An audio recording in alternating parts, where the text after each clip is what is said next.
Hello everyone, एक बार फिर से आप सभी का स्वागत है क्वेश्चन बॉक्स यूट्यूब चैनल पर, जहां हम आज डिस्कस करने वाले हैं वन वर्ड सब्स्टिट्यूशन से रिलेटेड 21 इंपॉर्टेंट क्वेश्चंस। साथ ही हम लोग ये जानेंगे कि इस सेशन का पीडीएफ आप लोग कहां से डाउनलोड कर सकते हैं। इसके अलावा आप इस तरह के और क्वेश्चंस कहां पर अटेम्प्ट कर सकते हैं, हम लोग ये भी समझेंगे।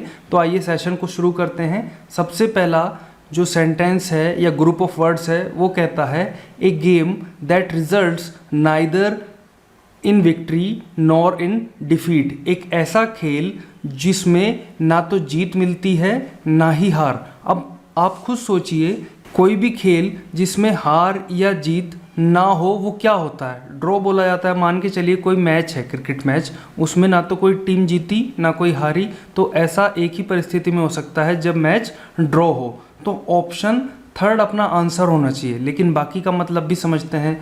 देखिए, वॉइड का मतलब होता है खाली या फिर अमान्य। सिनिक का मतलब होता है जो दूसरे में दोष जिसको दिखाई देता हो, दोषदर्शी बोला जाता है। ड्रॉ मैंने बता ही दिया। फोन होता है, फोन के 2-3 मीनिंग होते हैं, जैसे कि एक तो होता है हल्का भूरा रंग और दूसरा होता है हिरन का छोटा बच्चा, मतलब हिरन का बच्चा, उसको फ़ोन बोला जाएगा। तो अभी समझते हैं सबकी डेफिनेशन, गूगल क्या कहता है उससे, तब हम अपना आंसर फाइनलाइज करेंगे।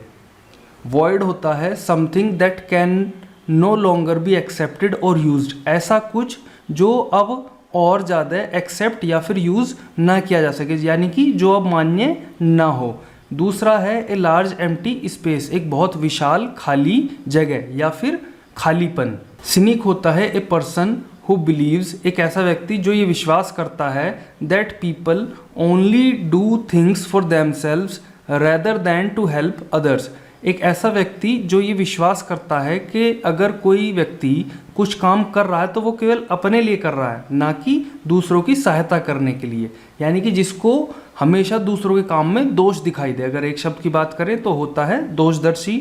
Draw a result of a game or competition in which both players or teams get the same score so that neither of them wins. एक ऐसा गेम या फिर कोई ऐसा कंपटीशन, उसका रिजल्ट जिसमें के दोनों प्लेयर या फिर दोनों टीम को समान स्कोर मिलता है, ताकि कोई भी टीम उनमें से ना जीते, या फिर जिसमें ऐसी कोई भी गेम जिसमें कोई भी टीम ना जीते क्योंकि उनको बराबर मार्क्स या फिर बराबर अंक मिले हैं। फोन अ लाइट येलोइश ब्राउन कलर, एक हल्का पीला भूरा रंग। दूसरा है सीकिंग फेवर बाय फ्लैटरी और एग्जैजरेटेड अटेंशन, किसी से कोई फेवर मांगना कि किस प्रकार से? फ्लैटरी चापलूसी, या फिर एग्जैजरेटेड होता है बढ़ा चढ़ाकर, या फिर बढ़ा चढ़ाकर किसी प्रकार की अटेंशन से या फिर फ्लैटरी से, चापलूसी से किसी से कोई फेवर लेना। तीसरा है अ यंग डियर, एक जो जवान हिरन है या फिर हिरन का जो शिशु या फिर प्रौढ़ अगर हम कहें तो वो ज़्यादा अप्रोप्रिएट रहेगा, उसको बोला जाएगा फोन। तो हमारा जो आंसर रहेगा वो है ड्रॉ। अब बढ़ते हैं आगे। Someone who avoids other people's company, ऐसा कोई व्यक्ति जो कि अवॉइड करता है दूसरे लोगों की कंपनी को, यानी कि दूसरे लोगों के साथ रहना मिलना जिसको पसंद ना हो या वो उनसे परहेज करता हो, ऐसे व्यक्ति को क्या बोलेंगे? एमिएबल, ग्रेगेरियस, रेक्लूसिव या फिर एमिकेबल। देखिए, एमिएबल का मतलब होता है ए फ्रेंडलीनेस और गुडविल बिटवीन पीपल और ग्रुप, इसको हिंदी में बोला जाएगा मिलनसार। और ग्रेगेरियस होता है सामाजिक, जो समाज में रहना जिसको पसंद हो। रेक्लूसिव होता है एकांत में रहने वाला, जिसको के लोगों से थोड़ी दिक्कत हो और वो बिल्कुल एकांत में, जहाँ लोग ना हो, शांत अवस्था में रहना पसंद करता हो। उसके बाद है एमिकेबल। एमिएबल और amicable kind of similar meaning convey करते हैं, सौहार्दपूर्ण, मिलनसार, इस टाइप का। और ग्रेगेरियस भी होता है सामाजिक। तो एमिएबल और एमिकेबल तो बताते हैं भाई, कोई व्यक्ति अगर मिलनसार है तो जो मिलनसार होगा वो दूसरे लोगों की कंपनी तो अवॉइड नहीं करेगा ना, तो पहला और फोर्थ गलत हो जाएंगे। और ग्रेगेरियस सामाजिक है तो ये भी नहीं हो सकता, क्योंकि ये वो सामाजिक तो वो लोग होते हैं जो समाज में लोगों से मिलते जुलते हैं। तो अपना जो सही आंसर है वो है रेक्लूसिव। आइए डेफिनेशन देखते हैं। एमिएबल, फ्रेंडली एंड प्लेजेंट, जो कि मित्रता पूर्वक जिसका या फिर मित्रतापूर्ण जिसका व्यवहार हो, और प्लेजेंट जो कि खुश मिजाज हो। Gregarious liking to be with other people जिसको दूसरों के साथ रहना पसंद हो। रेक्लूसिव लिविंग अलोन अकेला रहने वाला। एंड अवॉइडिंग गोइंग आउटसाइड और टॉकिंग टू अदर पीपल और जो कि बाहर जाने से परहेज करता हो या फिर दूसरे लोगों से मिलने में बात करने में परहेज करता हो। एमिकेबल मेड और done in friendly way without argument ऐसी कोई चीज़ जिसको कि सौहार्दपूर्ण तरीके से, फ्रेंडली वे मतलब सौहार्दपूर्ण तरीके से किया गया हो या फिर बनाया गया हो और बिना किसी बहसबाजी के। तो अपना जो सही आंसर है हम पहले ही देख चुके हैं, रेक्लूसिव है। अभी बात कर लेते हैं इसका पीडीएफ कहाँ मिलेगा आपको। देखिए टेलीग्राम पे चैनल है क्वेश्चन बॉक्स के नाम से, आप उसको ज्वाइन कर लीजिए, वहाँ पे आपको इसका पीडीएफ मिल जाएगा। और रही बात कि आप इस तरह के और क्वेश्चन कहाँ अटेम्प्ट कर सकते हैं, तो वेबसाइट बनाई हुई है हमने www.questionbox.co, दैट इज़ co.in करके वेबसाइट है, वहाँ पर आप जाइए। डिफरेंट टाइप के आपको क्वेश्चन मिल जाएंगे। 100 वन वर्ड सब्स्टिट्यूशन के 2 अभी तक हम लोगों ने अपलोड कर लिए हैं, आप उसको एक बार विजिट करिए। अब हम बढ़ते हैं आगे। द वायलेशन और प्रोफेनेशन ऑफ एनीथिंग सेक्रेड और हेल्ड सेक्रेड। देखिए वायलेशन होता है उल्लंघन, प्रोफेन होता है पवित्र वस्तुओं के प्रति असम्मान दिखाना। तो उल्लंघन करना या फिर अपमानित करना पवित्र वस्तुओं को, जो कि सैक्रेड होता है पवित्र, जिसको के लोग धार्मिक या फिर कह सकते हैं सम्मान देते हैं। तो ऐसी धार्मिक या फिर सम्मानित वस्तुओं को उल्लंघन करना या फिर उनका अपमान करना, उसको क्या बोला जाएगा? पायस, सैक्रामेंटल, हॉली या फिर सैक्रिलेज। देखिए पायस होता है भक्त, जो कि भक्ति में लीन रहते हैं, धार्मिक व्यक्तियों को भक्त बोल सकते हैं आप। तो पायस का मतलब होगा भक्त। सैक्रामेंटल होता है संस्कार से संबंधित, किसी प्रकार के जो संस्कार होते हैं, जैसे कि हिंदू धर्म में होते हैं 16 संस्कार, ऐसे ही क्रिश्चियनिटी में होते हैं, इस्लाम में भी होते होंगे।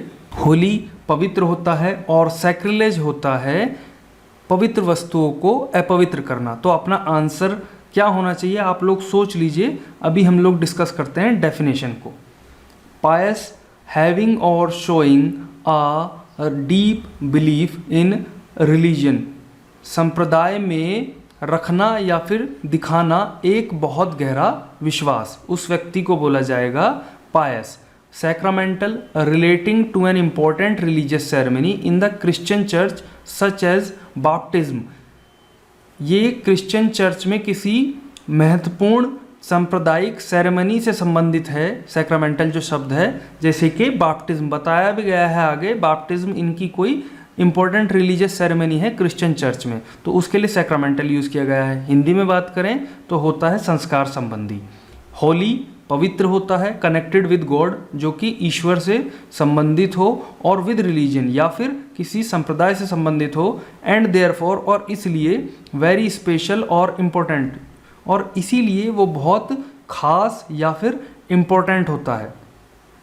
Sacrilege treating a religious object or place without the respect that it deserves, किसी रिलीजियस ऑब्जेक्ट या फिर प्लेस को ऐसा उसके साथ व्यवहार करना, वो भी कैसा, बिना किसी सम्मान के, और कैसा सम्मान जो कि उसको मिलना चाहिए।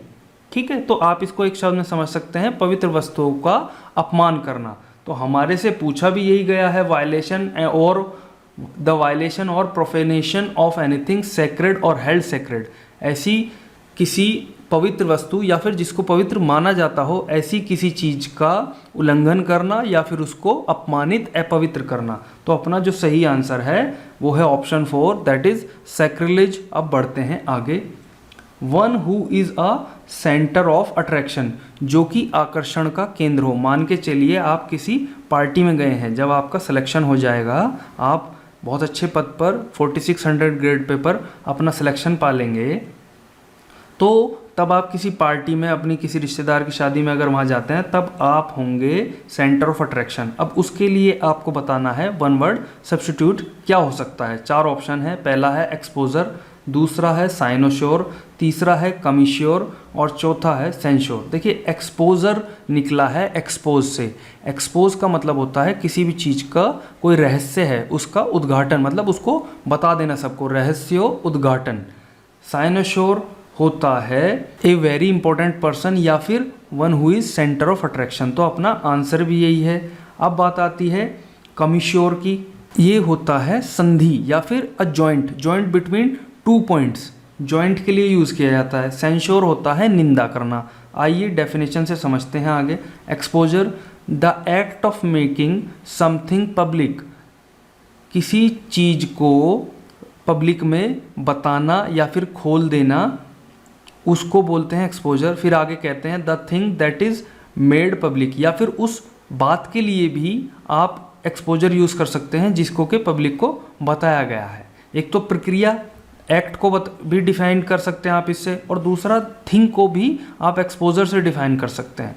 साइनोसोर अ पर्सन और thing that is centre of attention और एडमिरेशन, एक ऐसा व्यक्ति या फिर वस्तु जो कि आकर्षण का केंद्र हो या फिर एडमरेशन होता है प्रशंसा, ठीक है, तो उसका केंद्र हो, उसके लिए यूज़ किया जाएगा साइनोश्योर। कमिश्योर होता है अ पॉइंट और लाइन ऑफ यूनियन और junction specially between two anatomical parts such as adjacent heart valves. तो बात कमिश्योर आप समझे कि जो जॉइंट पार्ट को बोला जाएगा अ पॉइंट और लाइन, उसको बोला जाएगा कमिश्योर। सेंश्योर टू टेल समबडी, किसी को बताना in a strong and formal way that he or she has done something wrong, किसी को बताना बहुत दृढ़ता से और औपचारिक तरीके से कि उसने जो किया है वो गलत किया है या फिर उसने कुछ गलत किया है। सेंश्योर असल में जब आपकी नौकरी लग जाएगी, जब आप सर्विस में आ जाएंगे, तब बड़ा इंपॉर्टेंट वर्ड है ये। हमेशा ये डर रहता है कि कोई सेंश्योर या फिर कोई चार्जशीट ना मिल जाए। अभी हम उसकी बात नहीं करेंगे, फिलहाल इसका मतलब आप समझ लीजिए। सेंश्योर का मतलब होता है निंदा। अब बढ़ते हैं आगे। Travelling from place to place, जगह से जगह घूमते फिरना या फिर यात्रा करते फिरना। रेक्ल्यूज, आर्केन, रेवरेंट और अटिनरेंट, अटीनरेंट इसको बोला जाता है। इटी नहीं बोला जाएगा, गूगल कहता है इसको बोला जाएगा अटी, ए टी, अटीनरेंट। देखिए रेक्लूज हम पढ़ चुके हैं, एकांत होता है। आर्केन का मतलब होता है समथिंग सीक्रेट, जो कि गुप्त हो, केवल कुछ ही लोगों को पता हो। रेवरेंट होता है सम्मानित, जो कि लोग, जिनका लोग सम्मान करते हों। और अटीनरेंट होता है घुमक्कड़, travelling from place to place. तो अपना जो आंसर है वो तो ऑप्शन 4 है। आइए डेफिनेशन समझ लेते हैं। एक्चुअली डेफिनेशन इसलिए कवर की गई हैं ताकि आप ये याद कर सकें, इसका PDF ले सकें और अच्छे से समझ सकें, क्योंकि ऐसा ज़रूरी नहीं है कि एग्ज़ाम में ये ही लाइन लिखी हुई आएगी, ऐसा बिल्कुल भी ज़रूरी नहीं है और बहुत कम चांसेस हैं। चांसेस ज़्यादा क्या हैं कि आप इसको बहुत डिटेल में वर्ड टू वर्ड पढ़ें, ताकि अगर इसका कोई और मतलब भी निकल रहा है तो भी आप एग्ज़ाम में उसको अच्छे से एलिमिनेट कर सकें, ठीक है। आइए डेफिनेशन समझते हैं। पहला है recluse, a person who lives alone and who maintains very little contact with other people और सोसाइटी। एक ऐसा व्यक्ति जो कि अकेला रहता है एंड मेंटेन्स और बनाए रखता है बहुत कम कॉन्टैक्ट, बहुत कम संपर्क दूसरे लोगों से या फिर समाज से। Arcane, known to very few people and therefore difficult to understand, एक ऐसी चीज़ जो कि बहुत कम लोगों को पता हो और इसलिए उसको समझना बहुत मुश्किल हो। रेवरेंट होता है शोइंग रिस्पेक्ट, सम्मान दिखाना या फिर सम्मान करना। Itinerant, travelling from place to place, यही हमसे पूछा गया है और यही अपना आंसर भी है। आइए बढ़ते हैं आगे। One who does not express one self freely, एक ऐसा व्यक्ति जो कि खुलकर खुद को व्यक्त ना कर सके। एक्सप्रेस मतलब व्यक्त करना। तो ऑप्शन देखते हैं। पहला है स्केप्टिक, दूसरा है एरुडाइट, तीसरा है इंट्रोवर्ट और चौथा है पेसिमिस्ट। स्केप्टिक का मतलब होता है संदिग्ध, एरुडाइट का मतलब होता है विद्वान, इंट्रोवर्ट का मतलब होता है अंतर्मुखी और पेसिमिस्ट का मतलब होता है जो कि निराशावादी हो। अब मैंने आपको सबका एक शब्द में मतलब बता दिया, लेकिन अभी भी आप हो सकता है कि ना समझ पाए हों कि इसका सही आंसर क्या होना चाहिए। इसीलिए मैं बोलता हूं कि आपको डेफिनेशन इंग्लिश टू इंग्लिश भी याद होनी चाहिए। केवल शब्दों का हिंदी मतलब मत रटिएगा, इसको समझने की कोशिश आपको करना है। आइए समझते हैं। Sceptic, a person who doubts that something is true, right et cetera. एक ऐसा व्यक्ति जिसको कि हमेशा ये डाउट रहता है कि कोई चीज़ सही है कि नहीं है, मतलब संदिग्ध जो रहता है। संदिग्ध होता क्या है? जिसको आप कह नहीं सकते कि ये सही है या गलत है। एरुडाइट होता है हैविंग और शोइंग ग्रेट नॉलेज, होना या दिखाना बहुत ज़्यादा बड़ा जो है ज्ञान, जो कि और वो ज्ञान कैसा है? That is based on careful study, जो कि बहुत ज़्यादा पढ़ाई लिखाई के बाद में प्राप्त हुआ हो, तो वो होता है विद्वान। इंट्रोवर्ट होता है अंतर्मुखी, a quite shy person who prefers to be alone than with other people. एक ऐसा व्यक्ति जो कि बहुत शर्मीला है और जो पसंद करता है अकेला रहना बजाय दूसरों लोगों के साथ में। पेसिमिस्ट होता है a person who habitually sees or anticipates the worst or is dispose to be gloomy.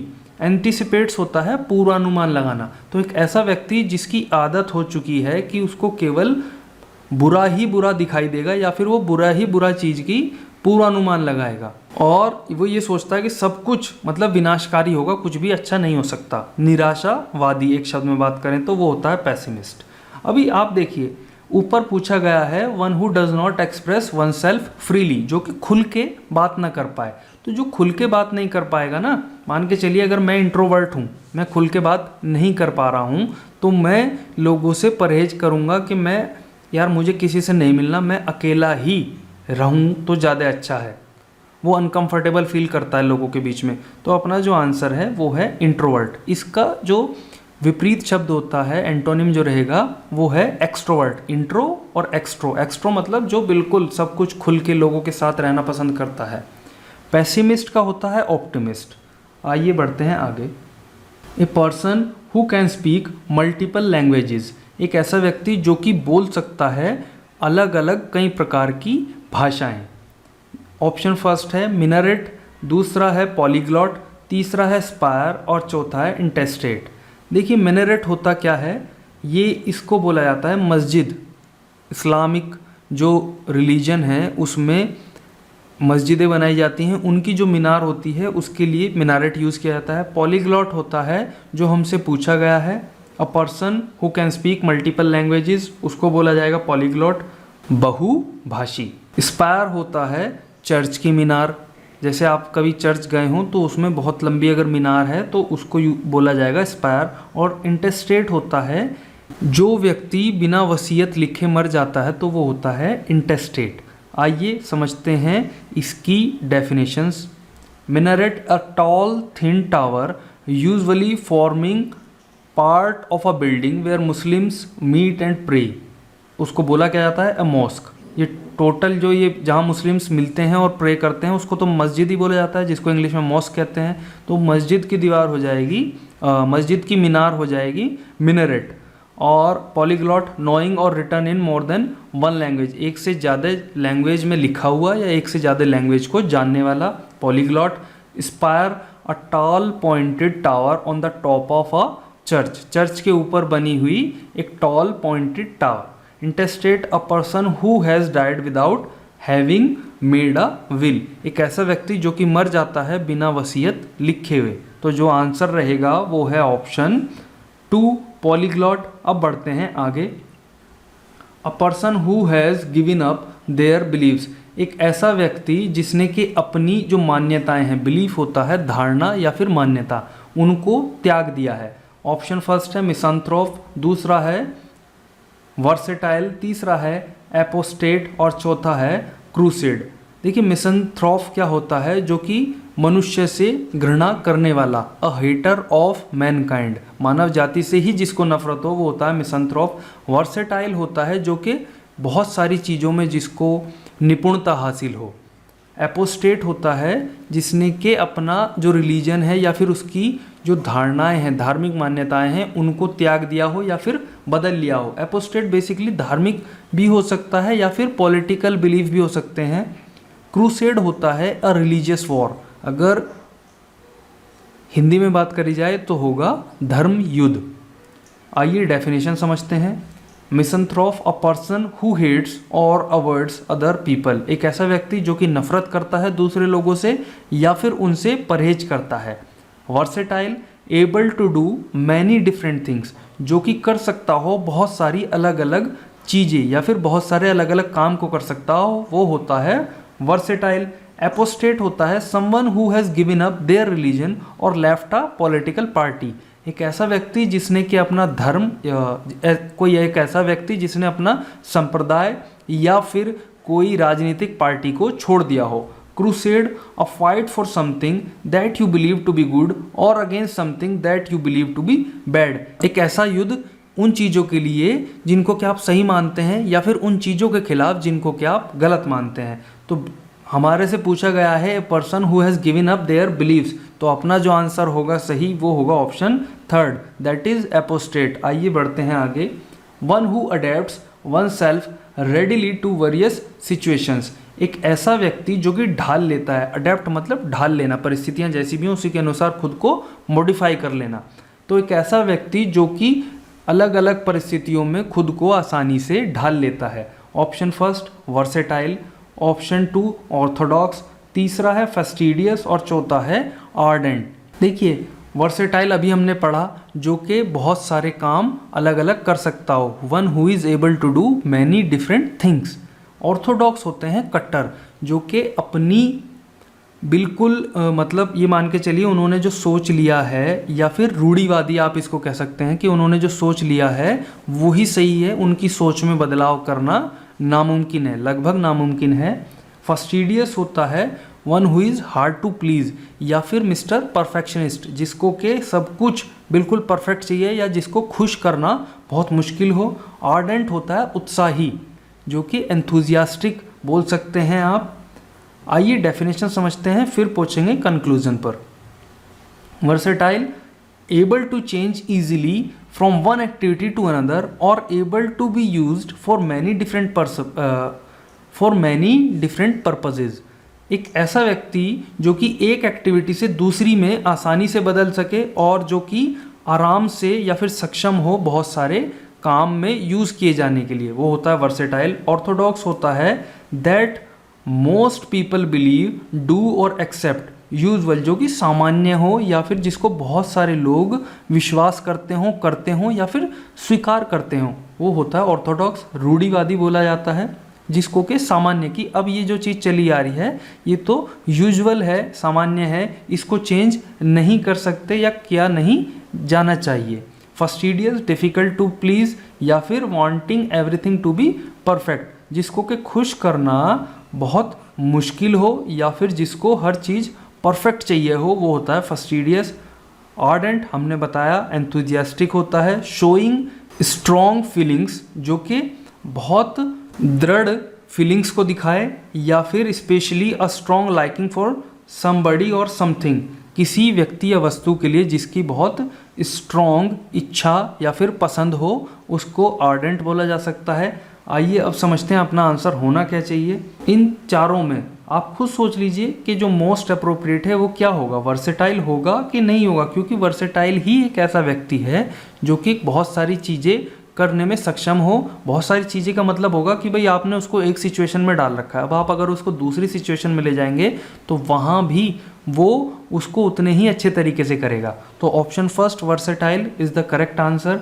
Next, a place where public records are preserved, preserved होता है सुरक्षित रखना या फिर संरक्षित रखना, एक ऐसी जगह जहाँ पर जो लोक रिकॉर्ड हैं, पब्लिक मतलब लोक रिकॉर्ड हैं, उनको सुरक्षित करके रखा जाता है। ऑप्शन फर्स्ट है आर्काइव, दूसरा है लाइब्रेरी, तीसरा है कोर्ट रूम और चौथा है डायरी।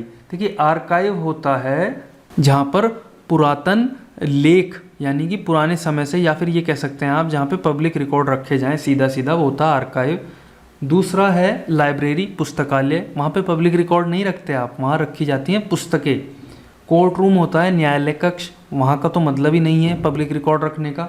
और डायरी में तो आप नोट करते हैं, वहाँ पब्लिक रिकॉर्ड नहीं रखा जाता। तो option first is the correct answer. आइए डेफिनेशन समझते हैं। Archive the documents showing the history of a place, organization or family or the place where these are kept. ध्यान से समझिएगा, देखिए उन डॉक्यूमेंट्स को भी कह सकते हैं आप जो कि किसी व्यक्ति किसी परिवार, जगह या फिर किसी संस्था, ऑर्गेनाइजेशन की हिस्ट्री को बताते हों, वो डॉक्यूमेंट भी आर्काइव बोल सकते हैं आप। या फिर वो जगह जहाँ पे ये डॉक्यूमेंट रखे जाएं उसको भी आर्काइव बोला जाएगा। तो अपना जो आंसर निकलता है वो इस सेक्शन से निकलता है, the place where these are kept. दूसरा, library a room or building that contains a collection of books etcetera that can be looked at or borrowed. एक ऐसी रूम या फिर बिल्डिंग जहाँ पे पुस्तकों का संग्रह रखा जाता हो, पुस्तक संग्रह रखा जाता हो, या फिर कोई ऐसी ही और चीज़ रखी जाती हो जिनको कि आप जाकर के देख सकते हैं या फिर वहाँ से उधार ले सकते हैं। Court room a place or room where court of law meets. एक ऐसी जगह या फिर कोई ऐसा कक्ष जहाँ पे जो कोर्ट ऑफ लॉ है उसका मतलब बैठक होती है। Diary a book in which you write down things that you have to do, remember etcetera. एक ऐसी पुस्तक या फिर एक ऐसी कॉपी जहाँ पे आप लोग लिखते हैं वो सब चीज़ें जो कि आपको करनी है या फिर याद आनी चाहिए, ऐसी ऐसी और चीज़ें, एट्सेट्रा मतलब ऐसी ही और ज़्यादा चीज़ें। तो अपना जो आंसर होगा वो है ऑप्शन फर्स्ट। आइए चलते हैं आगे। Something that is no longer in use. एक ऐसी कोई चीज़ जो अब प्रचलन में नहीं है, जिसको अब यूज़ नहीं किया जा रहा।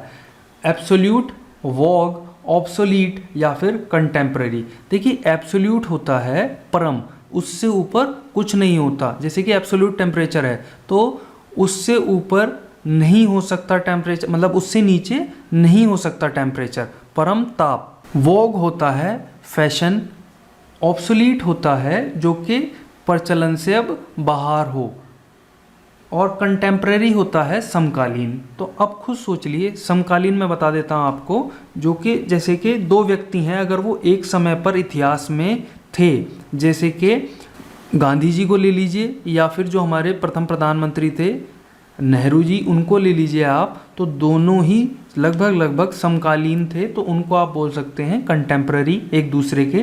एब्सोल्यूट मैंने बता ही दिया है आपको, परम होता है, वोग होता है फैशन, और ऑब्सोलीट होता है प्रचलन से बाहर, जो कि अब चलन में नहीं है, जिसका यूज़ अब नहीं किया जा रहा है। तो अपना जो सही आंसर है वो है ऑप्शन थर्ड। आइए डेफिनेशन देखते हैं। एब्सोल्यूट होता है कंप्लीट, पूर्ण, यानी कि उसमें अब कोई और कमी नहीं रह गई है।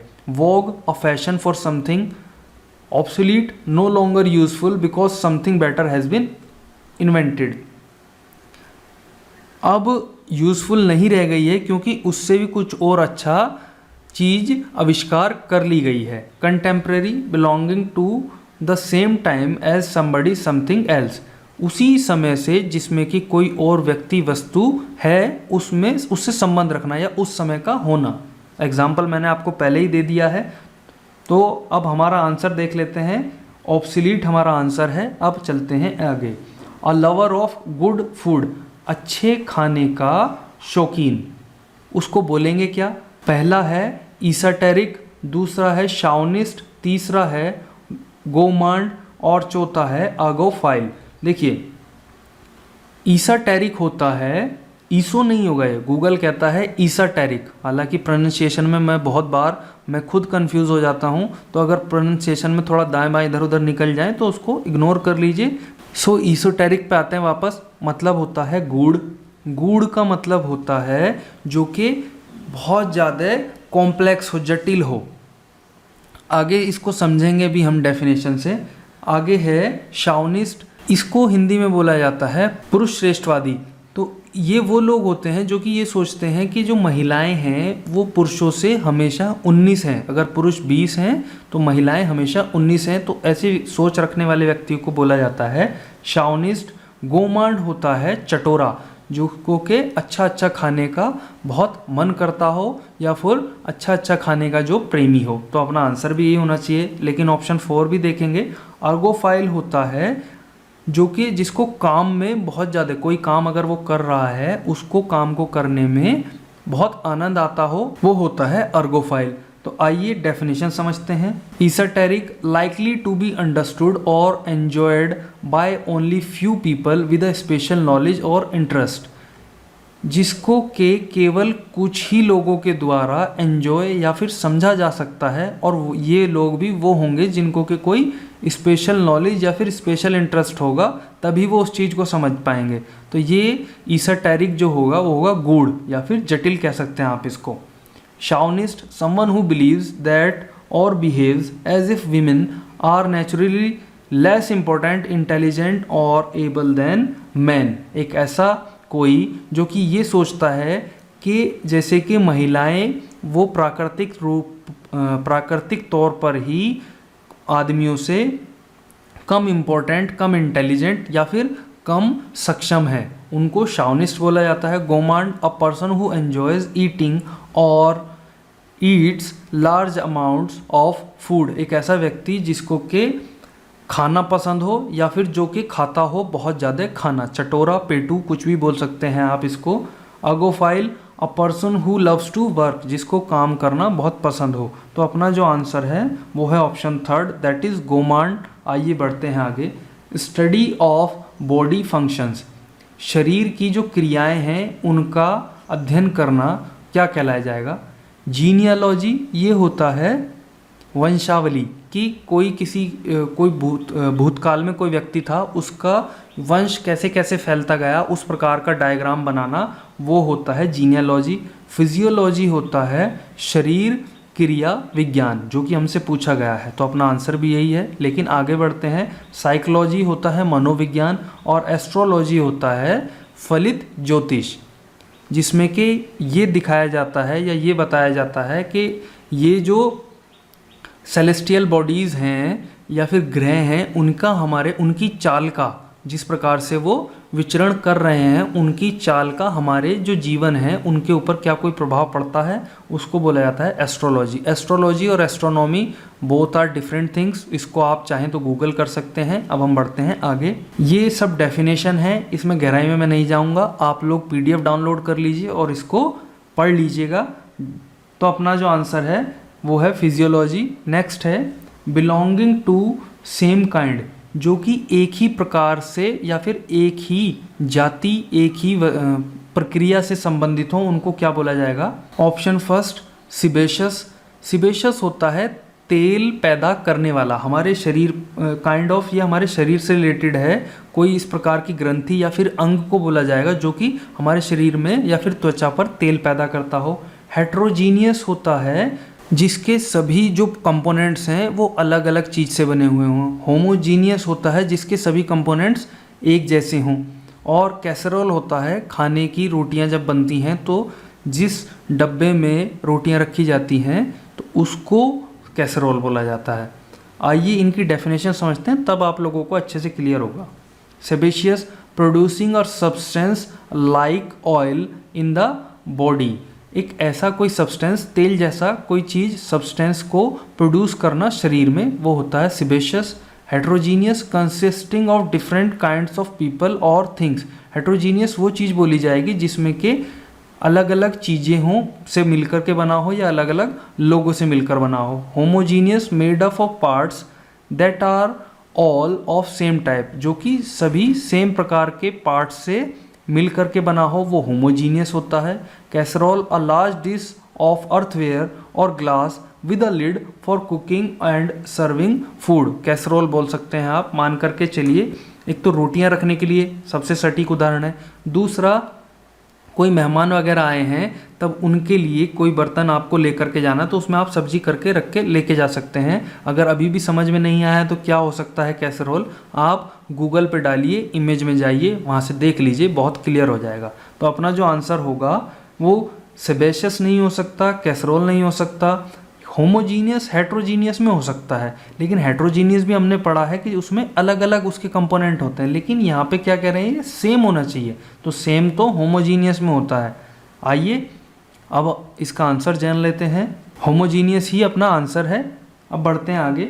अ person who is experiencing dementia brought about by old age. Dementia actual में एक ब्रॉड टर्म है जो कि यूज़ किया जाता है लॉस ऑफ मेमोरी के लिए या फिर और दूसरी जो थिंकिंग एबिलिटीज़ हैं जो कि हमारी डेली लाइफ में अफेक्ट करती हैं, उसके लिए आप डिमेंशिया यूज़ कर सकते हैं। एक ऐसा व्यक्ति जो कि बूढ़े होने की वजह से या फिर चूंकि वो बूढ़ा हो रहा है तो डिमेंशिया को एक्सपीरियंस डिमेंशिया का से ग्रसित होता जा रहा है, उसको क्या बोला जाएगा? सीनाइल, सेंटिनल, प्राइमल या फिर प्रिमिटिव। देखिए सीनाइल होता है भुलक्कड़ जिसको भूलने की बीमारी हो, सेंटिनल होता है पहरेदार, अगर आपने ट्रांसफॉर्मर मूवी देखी हो तो उसमें था सेंटिनल प्राइम, उसी से समझ लीजिए पहरेदार मतलब होता है इसका। प्राइमल होता है पहले का जो कि बहुत आदि समय से, जिसको के कह सकते हैं आप बाबा आदम के ज़माने का। और प्रिमिटिव होता है जो कि बिल्कुल भी डेवलप ना किया हो, जैसा था वो सिंपल है वैसा ही। तो अब इसको समझ लीजिए, चारों में बहुत क्लियर है कि जो सिनाइल है भुलक्कड़, और हमने भी यहाँ पढ़ा डिमेंशिया क्या होता है, लॉस ऑफ मेमोरी या फिर जो हमारी थिंकिंग एबिलिटीज़ हैं उनको इफ़ेक्ट करना डिमेंशिया को रेफ़र करता है। तो जो सही आंसर होगा वो होगा अपना सिनाइल। आइए इसको समझते हैं डेफिनेशन से। Senile behaving in a confused or strange way and unable to remember things because of old age. किसी अद्भुत या फिर विचित्र तरीके से या फिर कंफ्यूज्ड वे में बिहेव करना और चीज़ों को याद रखने में मुश्किल होना, असक्षम होना, क्योंकि because of old age. Sentinel a soldier or guard whose job is to stand and keep watch, पहरेदार। Primal relating to an early age in evolutionary development. Primitive very simple and not developed. चारों को अच्छे से मैंने पहले ही explain कर दिया है, अभी भी कोई कन्फ्यूजन है तो कमेंट में बता दीजिएगा, वहीं पर डिस्कस कर लेंगे। आइए समझते हैं इसका आंसर। सिनाइल आंसर है। आइए बढ़ते हैं आगे। डिपेंडेंट ऑन चांस और अनसर्टेनिटी, जो कि चांस के ऊपर, अवसर के ऊपर निर्भर हो या फिर जिसकी कोई सर्टेनिटी ना हो, उसको क्या बोला जाएगा? ऑप्शन फर्स्ट प्रिकेरियस, दूसरा है पैराडॉक्स, तीसरा है प्रिज्यूम, चौथा है प्रिजम्पशुअस। देखिए प्रिकेरियस होता है, दो मतलब निकलते हैं इसके, ध्यान दीजिएगा, दोनों को याद कर लीजिएगा। एक तो होता है अनसर्टेन और दूसरा होता है डेंजरस, यानी कि जो कि अनिश्चित हो या फिर जो दूसरा हो डेंजरस, हानिकर या फिर घातक जो हो सकता है।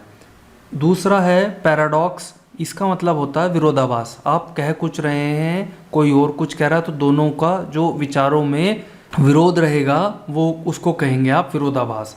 प्रिज्यूम होता है मान लेना या अज्यूम करना, और प्रिजम्पशस होता है अक्खड़।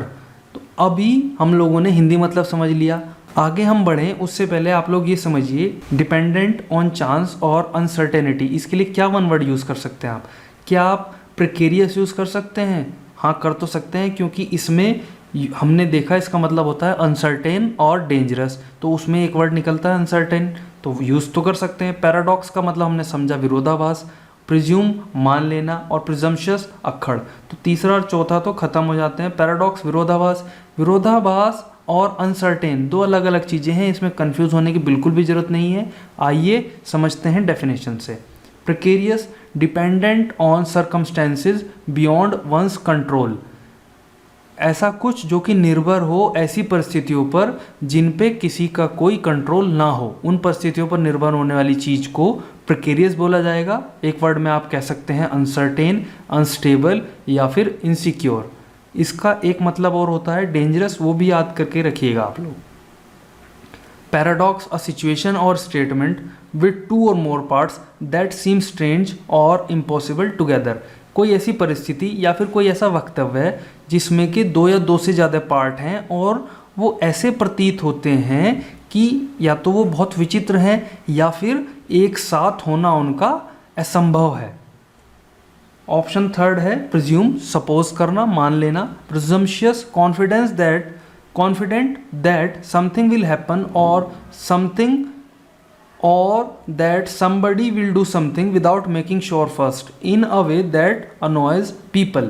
अब समझिए इसको, हमने एक वर्ड में तो बात करी अक्कड़ होता है ये, लेकिन ये ऐसे व्यक्ति होते हैं जो कि अपने आप में सुनिश्चित करते हैं बिना किसी और से पूछे कि कुछ हो जाएगा, मतलब कुछ होगा, समथिंग विल हैपन, या फिर कोई व्यक्ति कुछ काम करेगा बिना उनसे पूछे, बिना ये सुनिश्चित किए कि हाँ तुम सच में करोगे कि नहीं करोगे। और ये इस प्रकार से करते हैं कि ये दूसरे लोगों को क्रुद्ध या फिर क्रोधित कर देते हैं। तो प्रिजम्पशुअस अक्खड़ हो जाएगा। तो जो अपना आंसर है वो है प्रिकेरियस। अगला देखते हैं, a leader who Suez his followers by his oratory. Oratory होता है बोलने की कला। तो एक ऐसा व्यक्ति जो कि अपने अनुयायियों को बोलने की कला से बहाकर, स्वे मतलब बहाकर ले जाता है, भावनाओं में बहा देता है। उसके लिए क्या यूज़ करेंगे आप? पहला ऑप्शन है फ्यूजिटिव, जिसका मतलब होता है भगोड़ा। दूसरा है narcissist, a lover of self, जो कि खुद में ही मुग्ध रहता हो, आत्ममुग्ध। तीसरा है इम्पोस्टर, इम्पोस्टर होता है बहरूपिया। और चौथा होता है डेमागोग। डेमागोग होते हैं जो कि बहुत अच्छे राजनेता या फिर वक्ता होते हैं, जो अपनी ऑडियंस को मतलब एकदम मंत्रमुग्ध कर देते हैं। अभी आप लोगों को क्लियर हो गया होगा कि आंसर क्या होना चाहिए, लेकिन हम लोग समझेंगे इसको डेफिनेशन के माध्यम से। देखिए, फ्यूजिटिव होता है अ person who is running away और स्केपिंग फ्रॉम पुलिस। एक ऐसा व्यक्ति जो कि पुलिस से या फिर लॉ एनफोर्समेंट एजेंसीज से भाग रहा हो या फिर बचता घूम रहा हो। नार्सिसिस्ट होता है extremely self centred with an exaggerated sense of self important, बहुत ज़्यादा आत्म केंद्रित, आत्ममुग्ध जो हो वो होता है नार्सिसिस्ट। इम्पोस्टर बहरूपिया, a person who pretends to be somebody else in order to trick other people. एक ऐसा व्यक्ति जो कि कोई और होने का दिखावा करता है ताकि वो लोगों को ठग सके। Demagogue, a person especially a political leader who wins support by exciting the emotions of ordinary people. एक ऐसा व्यक्ति, खास तौर पे एक राजनेता, जो कि लोगों के सपोर्ट को, आम लोगों की सपोर्ट को हासिल करता है। कैसे? उनके जो इमोशंस हैं उनको एक्साइट करके, उनको उत्तेजित या फिर उनको भड़का करके। तो जो अपना आंसर होगा वो है ऑप्शन 4। इसके बाद है a fall of water from a great height. एक बहुत ऊंचाई से गिरता हुआ पानी, उसको क्या बोला जाएगा? रिवर, नदी, स्ट्रीम। धारा, धारा होती है पतली सी कोई, कह सकते हैं आप जलधारा। टाइफून होता है तूफान, और कैस्केड होता है झरना। तो अपना देखिए, a fall of water from a great height, बहुत ऊंचाई से अगर पानी गिर रहा है तो उसको झरना ही तो बोलेंगे।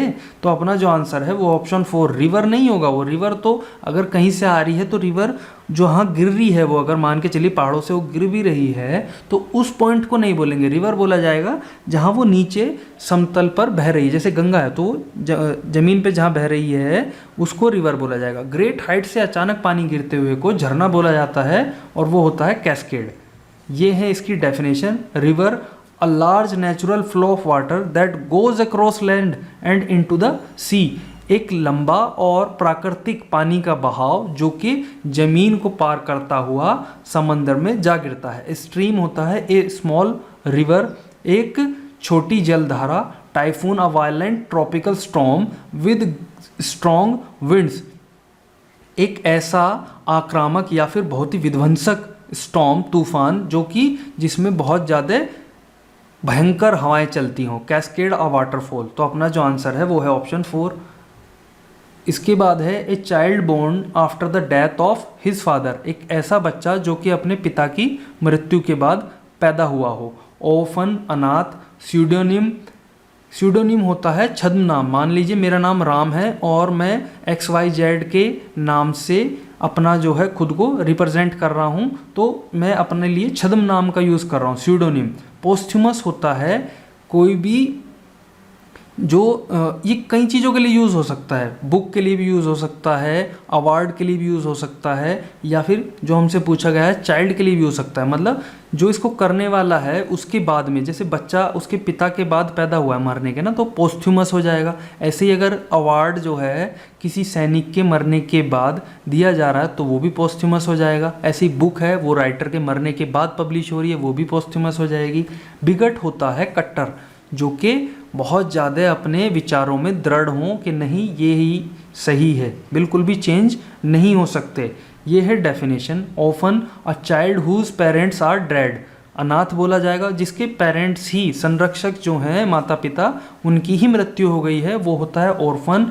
और pseudonym a name used by somebody especially a writer instead of his or her real name, एक ऐसा नाम जो कि यूज़ किया जाता है किसी के द्वारा, खास तौर पर एक लेखक के द्वारा, instead of his real name, his or her real name. posthumous given or happening after somebody has died, देना या होना जबकि कोई उसके बाद जबकि कोई मर गया है, मैंने आपको पहले ही एक्सप्लेन कर दिया है। बिगट कट्टर होते हैं, तो अपना जो आंसर है वो है पोस्थ्यूमस। नेक्स्ट है a speech made without preparation, एक ऐसा भाषण जो कि बिना किसी पूर्व तैयारी के दिया गया हो। पैरेबल, यूलॉजी, एक्सटेम्परी या फिर क्रॉनिकल। देखिए पैराबल होता है नैतिक शिक्षा, मतलब ऐसी शिक्षाएं जिनमें कि नैतिकता भरी हुई हो या उनसे नैतिकता हमको सीखने के लिए मिलती हो। यूलॉजी होता है जब कोई मर जाता है उसके वहाँ पर जो विलाप वगैरह किया जाता है, या कह सकते हैं आप किसी की कब्र पर जो क्रिश्चियनिटी में जो भी उनके यहाँ बोला जाता है उसको यूलॉजी कह सकते हैं। एक्सटेम्परी होता है a speech made without preparation, और यही हमसे पूछा गया है, बिना किसी पूर्व तैयारी के दिया गया भाषण। क्रॉनिकल होता है ऐतिहासिक घटनाओं का कालानुक्रमिक लिखित ब्यौरा, यानी कि जिस क्रम में वो घटित हुई हैं उसी में उनको ब्यौरा बनाना, उनका रिकॉर्ड रखना, वो क्रॉनिकल होता है। ये है डेफिनेशन। पैरेबल समझते हैं a short story that teaches a lesson, एक ऐसी छोटी कहानी जिससे कोई शिक्षा सीखने के लिए मिलती है। Specially one told by Jesus in the Bible, खास तौर पे कोई एक ऐसी जो कि जीसस के द्वारा बाइबल में बताई गई है। यूलॉजी होता है a speech given at a funeral saying good things about the person who has died, एक ऐसा भाषण जो कि किसी के फ्यूनरल पर अंतिम संस्कार के समय कहा गया हो और उसमें उस व्यक्ति के बारे में जो कि मर गया है अच्छी बातें कहना। Extempore spoken, done or written without any prior preparation or thought, जो कि बोला गया हो, करा गया हो या फिर लिखा गया हो बिना किसी पूर्व तैयारी या फिर बिना किसी सोच विचार के। क्रॉनिकल और written record of historical events describing them in the order in which they happened, एक रिटन रिकॉर्ड हिस्टोरिकल इवेंट्स का और उनको इस तरह से डिस्क्राइब करना जिस ऑर्डर में वो घटित हुए थे। आंसर है एक्सटेम्परी। अगला है exaggerated claims not mean to be taken seriously, बहुत बढ़ा चढ़ाकर किए गए दावे जिनको के सीरियस लेने की ज़रूरत या फिर जिनको सीरियस लेना नहीं होता। ऑप्शन फर्स्ट है हाइपर पायरेक्सिया, दूसरा है हाइपरबली, तीसरा है हाइपरगैमी और चौथा है हाइपर रियल। आइए डेफिनेशन से समझते हैं। हाइपरएक्सिया होता है when your body temperature exceeds 106 degree Fahrenheit, या फिर आगे डिग्री सेल्सियस भी दिया हुआ है, ड्यू टू फीवर। तो अगर आपका फीवर 106 डिग्री से भी ऊपर हो गया तब फिर हाइपर पायरेक्सिया से आप ग्रसित हो जाएंगे। एक्चुअली पायरेक्सिया क्या होता है, फीवर ही होता है। तो हाइपर फीवर अगर आपको हो गया है तो उस कंडीशन में बोला जाएगा हाइपर पायरेक्सिया। हाइपरबली होता है a way of speaking or writing that makes something sound better, more exciting, dangerous etcetera than it really is, लिखना या बोलना उस तरीके से जो कि किसी चीज़ को अच्छा साउंड, मतलब सुनने में अच्छा लगे या फिर और ज़्यादा आकर्षक बना दे उसको, या फिर और ज़्यादा खतरनाक बना दे जितना कि वो वास्तव में था, यानी कि बढ़ा चढ़ा करके बोलना। हाइपरगैमी होता है द एक्ट ऑफ मैरिंग और forming a sexual relationship with a person of a superior sociological और एजुकेशनल बैकग्राउंड, किसी ऐसे व्यक्ति से शादी करना या फिर यौन संबंध बनाना जो कि सुपीरियर, जिसका के जो सामाजिक और मतलब आध्यात्मिक, एजुकेशनल समझ लीजिए आप, कि जिसका बहुत ज़्यादा पढ़ा लिखा बैकग्राउंड हो हमारे से ज़्यादा। मान लीजिए मैं 12वीं पढ़ा हूँ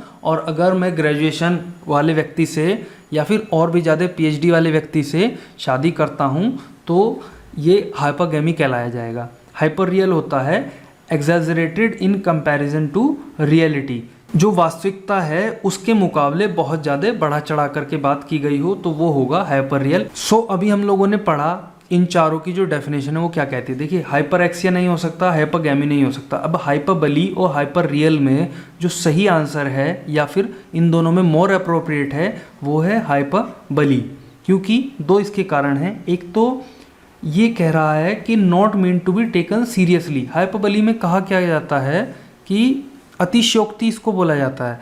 वो एक प्रकार का ये अलंकार है ना।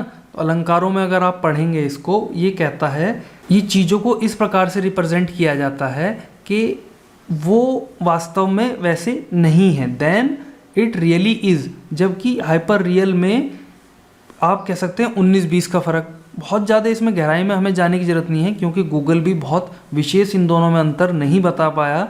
तो अभी आप ये समझ लीजिए, चूँकि हमने एसएससी के अकॉर्डिंग काम करना है, तो एसएससी कहती है कि इनमें जो सही आंसर है वो है हाइपरबली। सो अभी हम लोगों ने अपना आज का सेशन ख़त्म कर लिया है। यहाँ तक बने रहने के लिए आपका बहुत बहुत धन्यवाद।